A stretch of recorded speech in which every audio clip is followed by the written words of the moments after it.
Hi friends, అందరికీ స్వాగతం అండి. ముందుగా మీ అందరికీ శ్రీకృష్ణాష్టమి శుభాకాంక్షలు. ఈ వీడియోలో మనం రానున్న శ్రీకృష్ణ జన్మాష్టమి సులభంగా ఎటువంటి ఆర్భాటాలు లేకుండా ఎలా చేయాలో ఈ వీడియోలో చూస్తున్నాము. ముఖ్యంగా సంతానం లేనివారు ఆ శ్రీకృష్ణుణ్ణి ఏ విధంగా పూజ చేయాలి, ఉత్తమ సంతానం కోసం ఆ స్వామివారి దగ్గర ఎటువంటి నైవేద్యాలు సమర్పించాలి అన్న విషయాలను ఈ వీడియోలో చూడబోతున్నాము. ముందుగా ఆ గణనాథుణ్ణి పూజించుకోవాలి.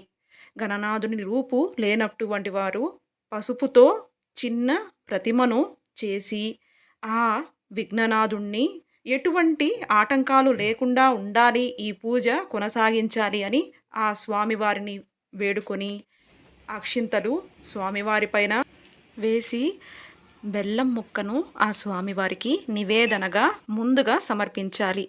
తరువాత శ్రీకృష్ణ పాదాలను ఈ విధంగా వేసుకోవాలి. నేను శ్రీకృష్ణుని పాదాలు ఎలా వేయాలో ఆ వీడియో కూడా పెడతాను. మీకు ఇంట్రెస్ట్ ఉన్నట్లయితే ఆ వీడియోను కూడా చూడవచ్చును. ఈ విధంగా ఆ స్వామివారి పాదాలను వేయాలి. పాదాలు వేసేటప్పుడు ముఖ్యంగా సంతానం లేనివారు ఈ విధంగా ప్రార్థించాలి.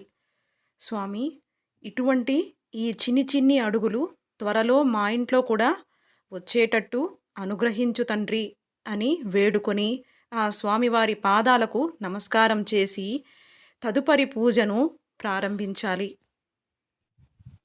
ఆ సంతాన గోపాల కృష్ణుని అనుగ్రహంతో ఉత్తమ సంతానాన్ని ప్రసాదించమని ఆ స్వామివారిని మనస్ఫూర్తిగా వేడుకోవాలి. ఇక తరువాత మీ ఇంట్లో చిన్ని కృష్ణుని విగ్రహం ఉన్నట్లయితే ఈ విధంగా స్వామివారికి స్నానం చేయించాలి. మన ఇంట్లో చిన్న పిల్లలకు ఎలా స్నానం చేయిస్తామో అదేవిధంగా ఈ చిన్ని కృష్ణుని కూడా స్నానము చేయించాలి. అలాగే స్వామివారికి పంచామృతాలతో అభిషేకం చేయాలి.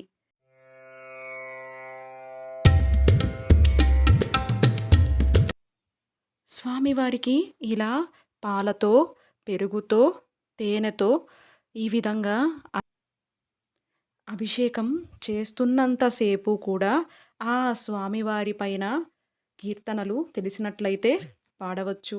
అలాగే అలా ఎటువంటి పాటలు రానివారు హరే రామ హరే రామ రామ రామ హరే హరే హరే కృష్ణ కృష్ణ కృష్ణ హరే హరే అని ఈ శ్లోకాన్ని చదివినట్లయితే కూడా చాలు. ఇక స్వామివారి నివేదనకు ఎటువంటి ఆర్భాటాలు లేకుండా తృప్తిగా ఆయనకు చాలా ఇష్టమైన అటుకులు, పాలు, వెన్న, పెరుగు, పాలు ఈ విధంగా నైవేద్యాన్ని సమర్పించాలి. స్వామివారికి అటుకులంటే చాలా ఇష్టం. ఈ విధంగా స్వామివారికి ఒక్కొక్క నైవేద్యాన్ని స్వీకరించమని ఆ స్వామివారిని వేడుకోవాలి.